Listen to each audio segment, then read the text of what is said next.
Hey, what's up everyone? I just got done doing a tour with a group of you guys and I noticed some new stuff around the park, both parks, Universal and IOA. We're gonna check it all out today.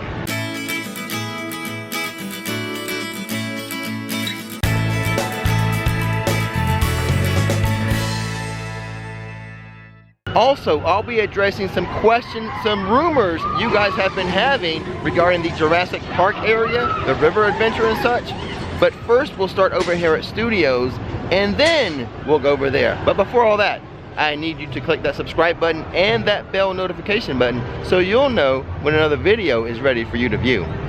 The first new thing of note as we enter, just after we pass through the gates of Universal Studios, right here on the right next to the Today Cafe, a new dining reservations booth built into the actual structure here, not a little standalone kiosk, but this is where you can purchase the dining plans and make reservations for different restaurants here. On our way to Springfield, it's new to me. I don't think it's really new, but it's the first time I've ever noticed it, and it's getting late in the calendar for it as well. As we enter Springfield, I do want to mention, if you're interested in having me as your guide through Universal, check the description or go to myrixflix.com for more information. So this is it. I'm not a big beer drinker, so this has probably been here all month and probably for many years, as far as I can, as far as I know. But it is now Duff Toberfest, a special limited edition Duff beer here at the Duff Brewery in Springfield. Don't know how long it's going to last. We're almost at the end of October as it is, if they'll continue it past October or not, but for future reference at least, looks like they have a Dufftoberfest. You know guys, I do not know everything, so I'm sure that is something that in the comments people will let me know they've been doing that for 10 years. It's just happened to be, the first time I've noticed it. And I'm learning new stuff all the time as I do these tours. A couple more things I learned this week while in Diagon Alley. But before we get to Diagon Alley, this looks new to me. The wait time sign looks a little different than what I'm used to seeing. Sometimes, maybe I'm just not that observant.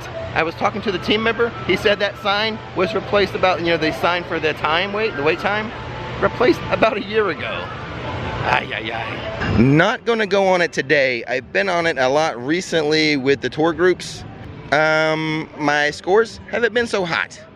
I mean, I've been doing pretty good, but I haven't come close to passing that 864 I got that one time. Into Diagon Alley for a few things I learned this week.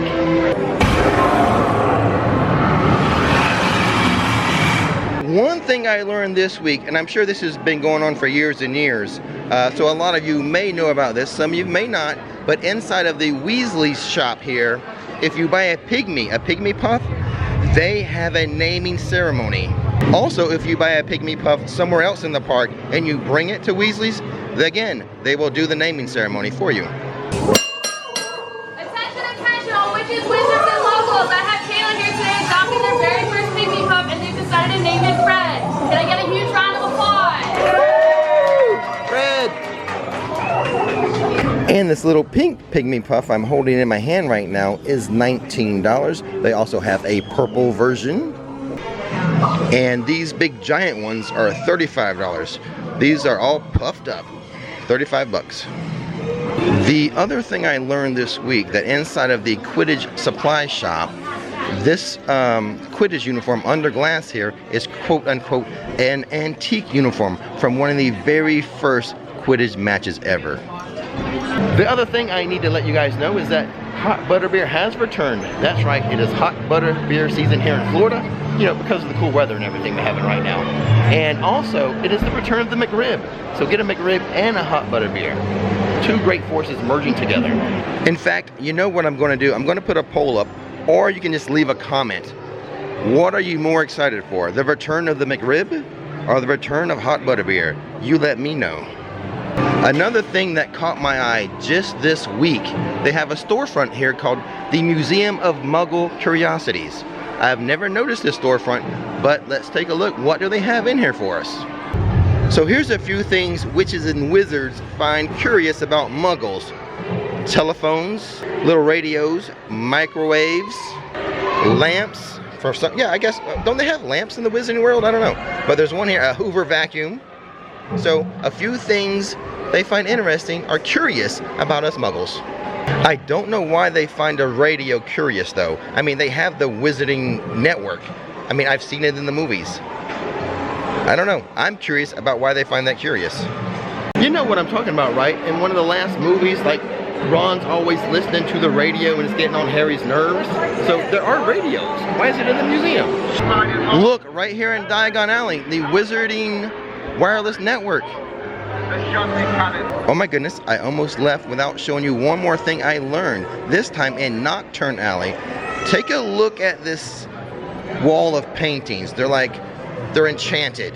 So this is right next to Bergen and Burke's. If you're facing Bergen and Burke's, turn to your left, the window's right here, and these paintings will interact with one another. Been coming here for years. First time I've ever seen this was this week, or that I noticed it was this week. And my apologies, as I take a closer look, these aren't paintings, this is actually a tattoo parlor. Maybe to help us walk over to IOA, a little beat builder music. The Rockenspiel.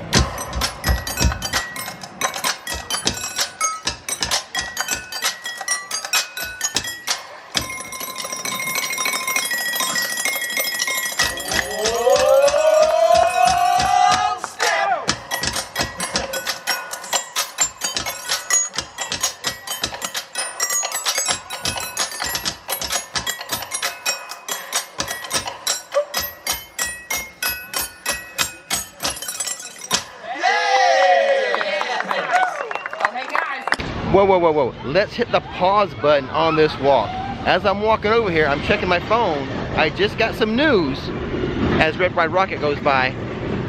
Epic Universe is set to open in the year 2023. So we finally have an opening year for the new Epic Universe. Oh, I am so excited. I can't wait. We're gonna cover a lot of this construction going on with the new theme park. And once it opens, you know I'm Mr. Universal, right? We're gonna have it all covered for you. I'm pretty sure it's not gonna open with every single attraction ready. It'll come online in 2023, and I'm sure they'll roll out attractions throughout the months and the years after that. But 2023, we'll be able to get through the gates. Another thing I've learned this week, January, they're gonna have a pass holder line. So when you scan in, there should be a turnstile for pass holders in January only. I have a feeling they're just testing it out. This may become permanent. And actually, I just spoke to someone right now as they were walking by. Studio side will have a pass holder line. IOA, probably not, but January Studios, pass holder line, and she said probably, if it goes well, they'll make it permanent. Well, looky here, we walk into Islands of Adventure, and what do they have up? It's Christmas time. They are starting to put up their Christmas decorations. They have them here at the front. As we wander around the whole park, we'll check out, see where the other Christmas decorations are up so far. Oh my gosh, they've even decorated the Christmas store. That's some attention to detail. Obviously I'm joking, but yeah, the Christmas store is always decorated.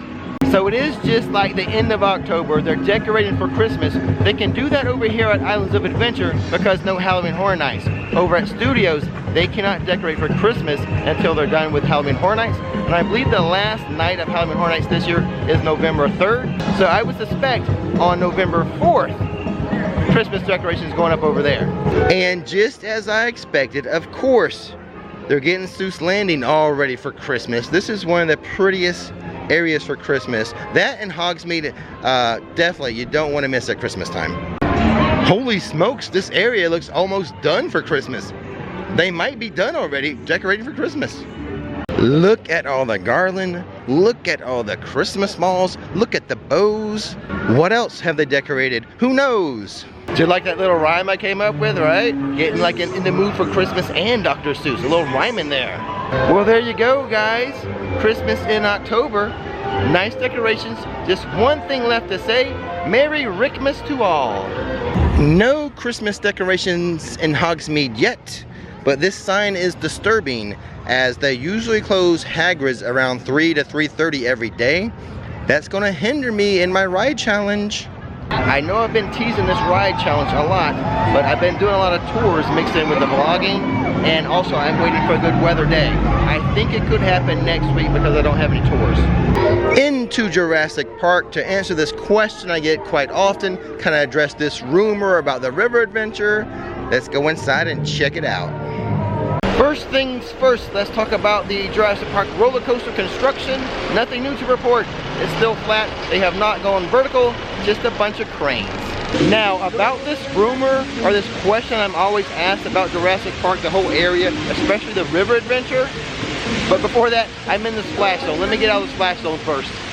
I'm always asked, are they going to convert this over to Jurassic World like they did in Hollywood? I don't think so. I don't think they're going to change this ride. I don't think they're going to change the land. They already have like a mixture of Jurassic Park and Jurassic World. They have Blue for the raptor encounter, so they're already mixing in Jurassic World. And the new coaster, I think, is going to be the same way. I think it will feature Blue, at least the raptors, but specifically, Blue's a star. I think it will feature Blue, so I think it will continue to be a mixture of Jurassic Park and Jurassic World here in Orlando.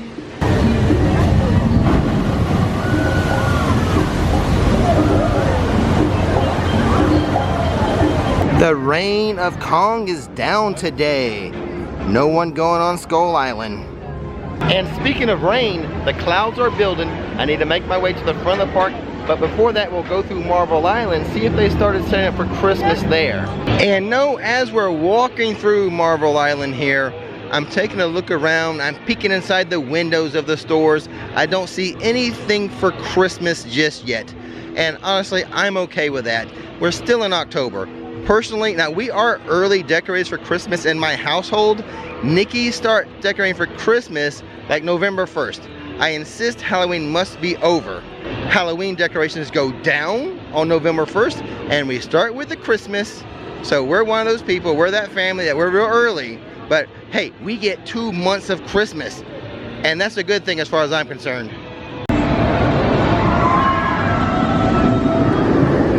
Alrighty guys, for an impromptu vlog, I think we covered a lot. We had an Epic Universe update, a Universal Studios update, Islands of Adventure update, and a Christmas update.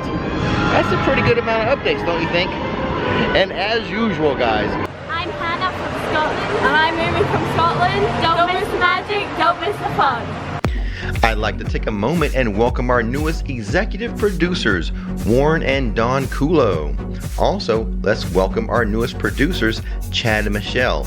If you would like to become one of our executive producers or producers, just visit patreon.com/RixFlix.